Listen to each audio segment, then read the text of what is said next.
Hi guys, today I'm reviewing the Pona jacket by Helen's Closet, so if you want to know more, stay tuned.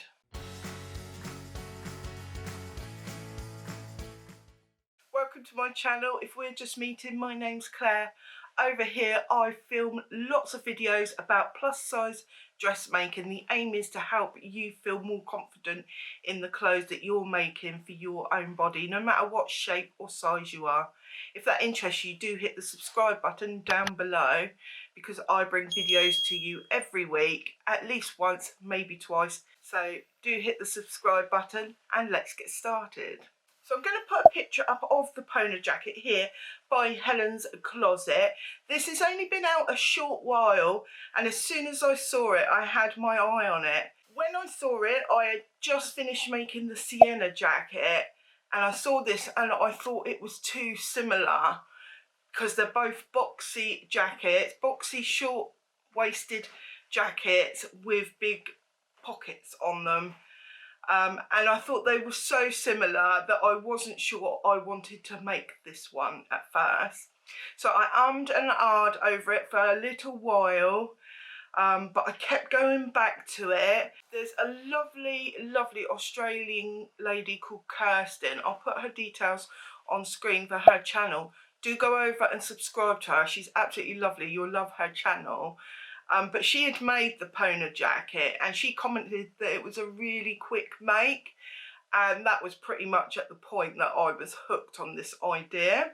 So once Kirsten said that was a quick make, she pretty much had me at that point, and I kept going back, and I was chatting to a friend about the fact that I liked this pattern, and then one day out of the blue I found the pattern in my inbox. My friend had gifted it to me. So thank you for doing that, you know who you are. So today I'm going to review it because I've made two up. One of the makes is going to be a sew along, which will come as the next video, and that's this one here that I've made in a faux dupion. You can't really see it here, but I'll put a picture in there. So I've been promising you a sew along for the Lizette coat for ages. I am in the process of making that, and it is coming to you. It's taken a little bit longer. The make is a bit more involved than I'd imagined initially, but it is on its way. So do hang fire for that. But while I was waiting for some resources for that, I wanted a quick make, so I decided to start making this Pona jacket. So before we get on to my experience with making the pattern, I thought I'd talk you through what the pattern is. So I'm going to shift over and I will put on screen here pictures, details, etc. So it's a relaxed design. There's no darts in it. My shoulder seam comes to there, and then there's a separate arm piece here. It's got a large lapel with a really large facing inside, with a collar, no collar stand, so it's just a relaxed collar. It comes with pockets, although I haven't put the pockets on myself. And the pattern comes in two lengths. So you've got the cropped length, which is the length I'm wearing it at. And there is a longer length as well, which I haven't actually made.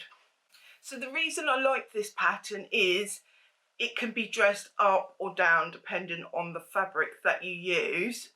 I can imagine this, although I'm not working in an office right now, I could imagine wearing this to the office because it's a relaxed fit. But you know, if you made this in a black linen, for example, you could get away with wearing this in the office. At least I could have in my last office job.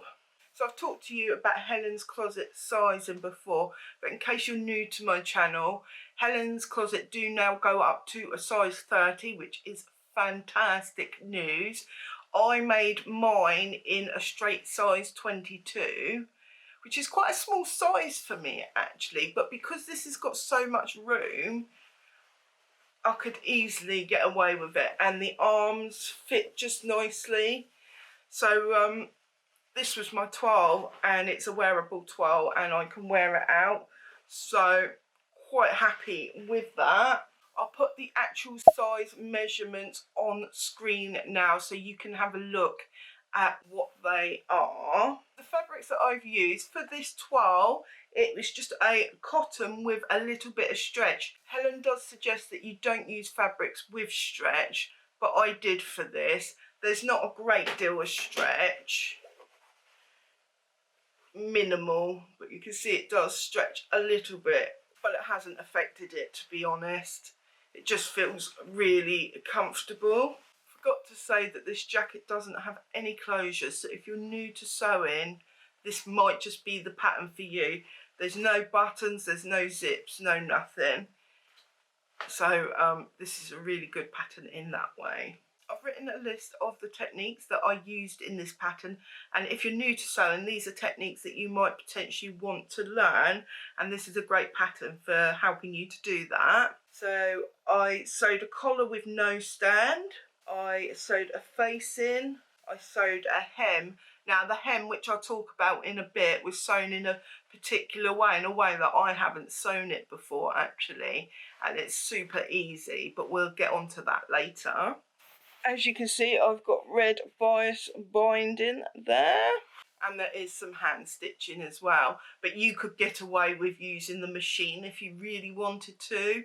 I just didn't want any stitching to show on the outside. So I'm going to take this off now so that I can show you close-ups of it. So in terms of finishing my seams, I wanted it nice and quick, so I just pinked my edges there. I did bias binding there using my new bias binding foot. In my sew along, which will be coming in as my next video, I do go into a lot more detail about using my foot, my bias binding foot, but I basically learned how to use it in this pattern, and I'm really happy with the result. And it was so quick and easy to do. And yes, I'm aware that my tartan bias binding doesn't go with the little bees, the black bees on the grey background.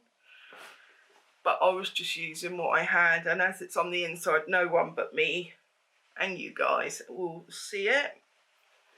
But yeah, I absolutely love that bias binding. For my second one that I made for the sew along, I used a faux dupioni, so like a silk.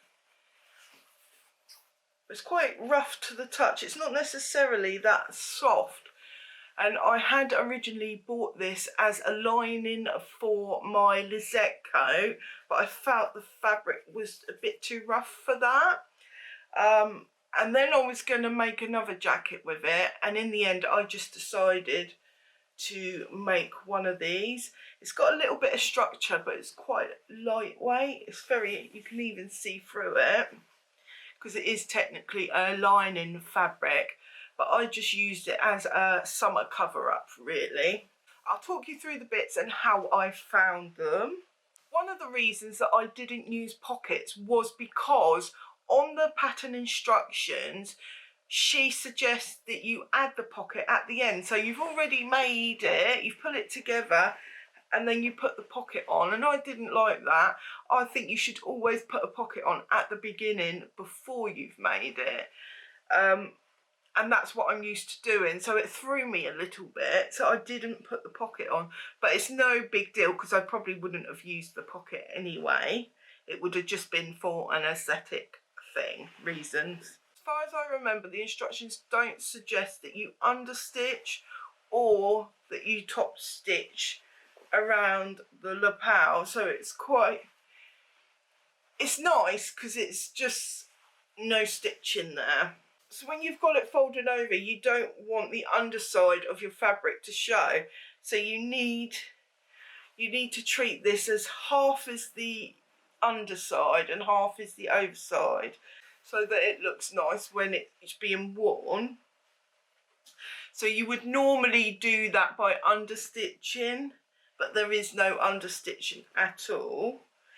It does tell you to top stitch the collar down, But I actually think, having made this twice now, that if I was to make it again, I would not top stitch the collar when I attach it, and then afterwards I would do a top stitch all the way around, from the bottom up round there, up round the collar and down the other side, and that will make sure it stays secure. But saying that, I haven't actually had any problems, so maybe it doesn't need the top stitching, but maybe it does. It's down to personal preference, I think.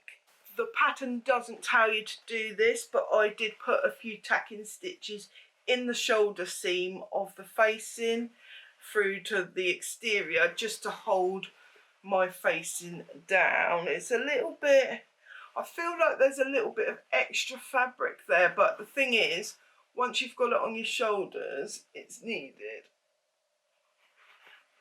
Like that. And you'll have it on your shoulders and you're wearing it. I felt the sleeves were just right on this in terms of girth or width. Fairly often actually I'll have to do a bicep adjustment, but I didn't need to do that with this. And I made the size 22, which is a size smaller than I normally make as well.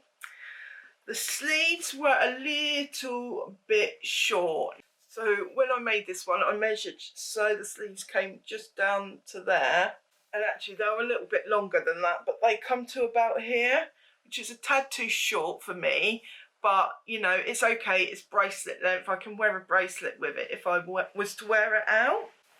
So that is no big deal. For my second one, this one, I did make the sleeves full length, and they are just right. Now with the hem, I've got a nice thick hem on there, look at that. I may have mentioned earlier, but I didn't follow the instructions for the toile. I just dove straight in, and I just worked out how I needed to attach this. And I attached it very, very wrong, but surprisingly it came out right. I just had this right size together and I stitched across, which then meant I had to fold up the hem by that much. And actually, before I'd hemmed the garment, I really felt that it was going to be too long on me. But once I had that nice deep hem there, it was just the right length on my body, and it came in at the narrowest part of my waist. So I did hand stitch that down. I was debating whether to run a stitch across the hem of the outside, just because it's such a busy fabric. This is my B fabric that you may have seen in a fabric haul in the past, but it was so busy, especially if I have black thread, it's barely gonna show. I really didn't want it to show, so I did decide to hand stitch that, and I don't know if you can see that or not. Possibly you can see a little stitch there, but it's hardly anything. I'm actually in love with that nice big thick hem, I have to say. So I just hand stitched that and did some tacking stitches in the shoulders, as I mentioned. This is the garment where I learnt to use my bias tape maker. I had a go on my bias tape measure for on a bit of fabric that was about 6 inches long, and I thought, yeah, I got this down. And so I dove in with this fabric. But yeah, I had to cut off the first bias binding and redo it. But when I redid it the second time, it worked out absolutely fine. And it's so quick compared to how I would normally do it. I'm not going to go into too much detail because I do talk about that in my sew along, which is coming as my next video. Now I just used some shop bought bias tape there.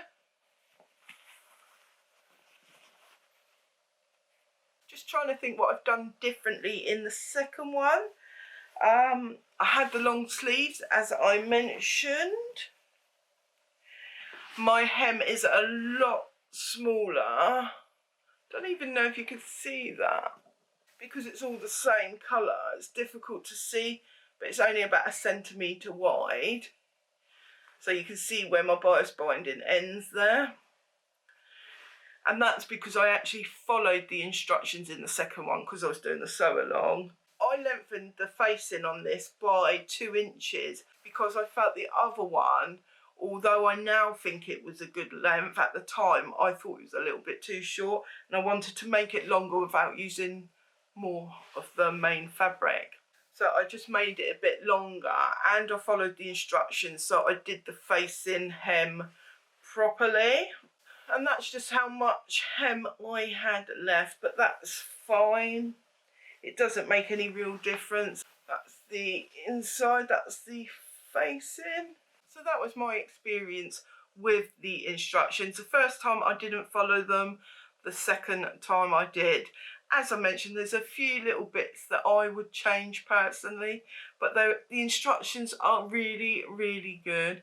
Helen really goes out of her way to make sure that you understand exactly what you need to be doing. So if you are new to sewing, I think even if you're a brand new sewer, you could probably give this a go. It's such an easy pattern to do. I completed it in, the first one I completed in an hour or two probably. If I put, because I worked on it a little bit at a time, but if I put all the time together, it's probably 2 hours. The second one where I was doing the sew along was a lot longer because sew alongs do slow the process down. But yeah, nice quick make. I mean, if you were debating this or the sienna, as much as I absolutely adore my sienna jacket, I would say go for this because it is a much, much quicker make. The sienna is more of a tailored experience, but this is just a quick make. And actually coming into the warmer months, this could be a real staple. I'm going to make this in quite a few fabrics. I've already got my next one sorted. So I've got 4 meters of this, which is an embroidered linen. And I'm going to make the Fior skirt by, it'll come to me. Yes, I'm going to make the Fior skirt by Closet Case in this. And I'm hoping that I'll have enough left to whip up one of these. And then it can almost be like a bit of a suit. So I'll have the skirt and a jacket to go with it. So that'll be really cool. But yeah, I am going to whip up lots of these, I am sure, over the next few months. Those of you that have been following me for some time will know that I've been on the lookout for a cardigan pattern that is similar to the Lisa Comfort cardigans that she sells. So I did find a cardie that I think is absolutely ideal for this, and I think it's in next year's Sew My Style challenge for 2020. I'll put the pattern on screen because I cannot remember what it's called. But this Pona jacket is like an alternative to that. Although it's not like close fitting like the cardigan that I'm looking for, it is short and it's boxy and it's a nice cover up. It'll go really well. If you were wearing a fit and flare dress, this jacket would go lovely. Say you was going out in the early evening, it'll be fantastic for that. So I can see lots and lots of these in my future.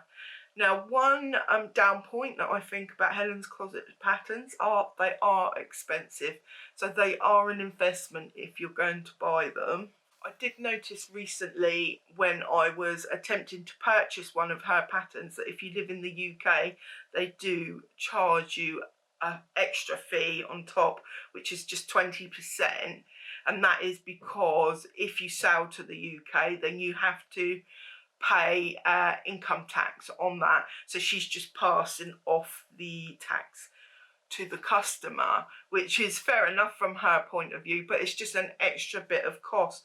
Because I was actually looking at buying a pattern when they had a 20% sale on. So I went and looked, and then when I went through the cart, that 20% got put back on because I had to pay tax, so I didn't end up buying the pattern.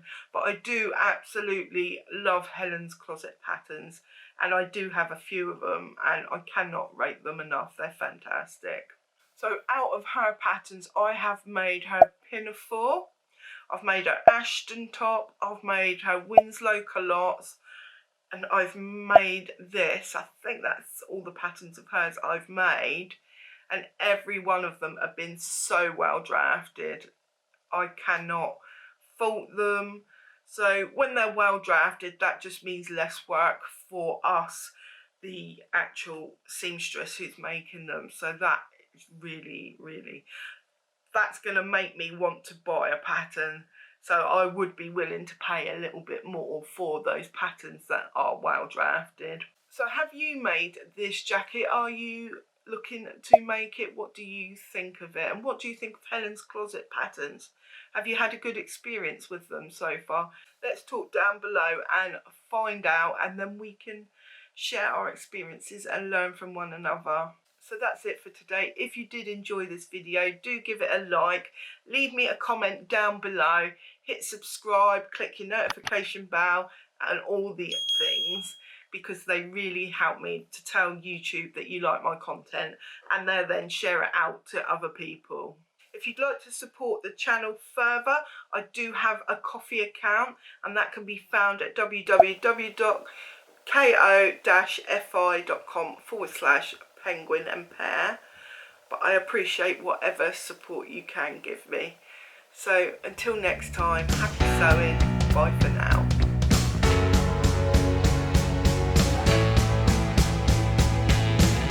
You can fly higher than